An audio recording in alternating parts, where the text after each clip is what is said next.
दो बहुएं थी, बड़ी कल्पना और छोटी प्रिया। कल्पना का जैसा नाम वैसा ही काम। सारा दिन कल्पनाओं में रहती, ना कोई काम करती ना कोई धाम। अरे कल्पना बहू, जरा अच्छी सी चटनी पीस दे, आज कुछ मजेदार खाने का मन है।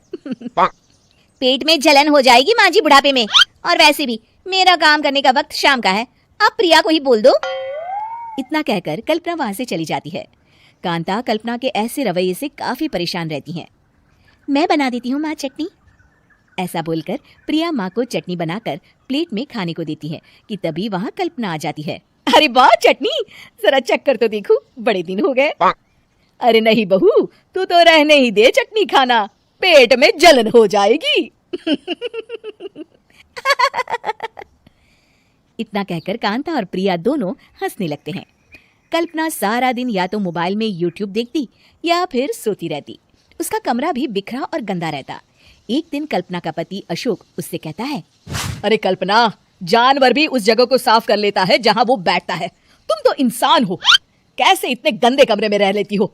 देखो सारा सामान यहाँ वहाँ बिखरा पड़ा है। ज्यादा अपनी माँ का बोल ना बोलो। हाँ, कमरा तुम्हारा भी तो है, गंदा लग रहा है तो साफ कर लो। पता नहीं तुम्हारे साथ मैं कैसे जिंदगी बिताऊंगा। इतना कहकर अशोक वहां से चला जाता है। कल्पना बस खाना खाने कमरे से बाहर आती और फिर से कमरे में चली जाती। इससे कांता बहन काफी परेशान रहती। एक दिन प्रिया कांता से कहती है, माँ, मैं सारा दिन काम करके थक जाती हूँ, आप कल्पना दीदी से कहिए ना कि सुबह और शाम का काम बांट ले, मैं तो अब सिर्फ एक वक्त का ही काम करूंगी। हाँ।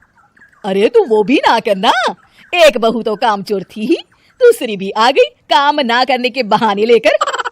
तभी वहाँ प्रिया का पति रमेश आ जाता है।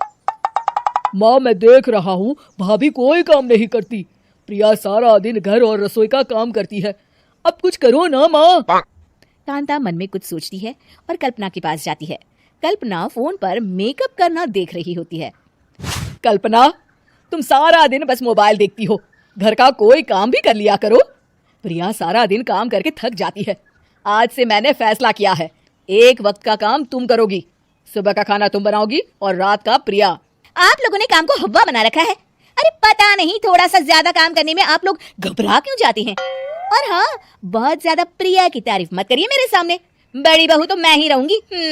मैं कुछ नहीं जानती, कल सुबह मुझे वक्त से खाना चाहिए, रसोई में आ जाना, वरना कल से तुझे खाना नहीं मिलेगा।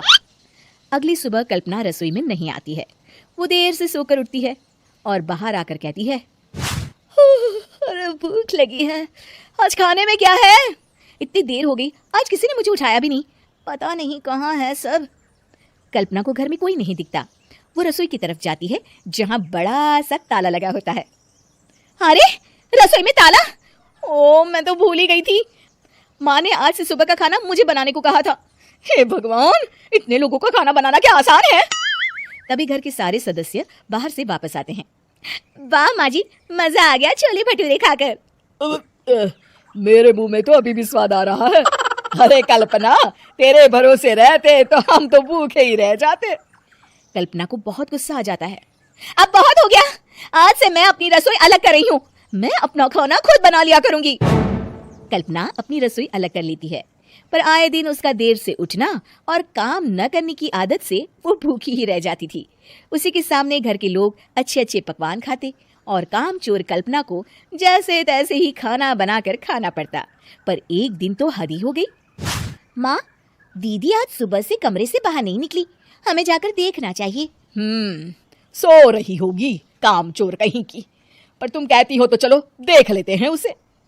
कल्पना कमरे में पेट पकड़कर बैठी होती है। हाय मेरा दर्द, पेट दर्द के मारे मर रही हूँ मैं।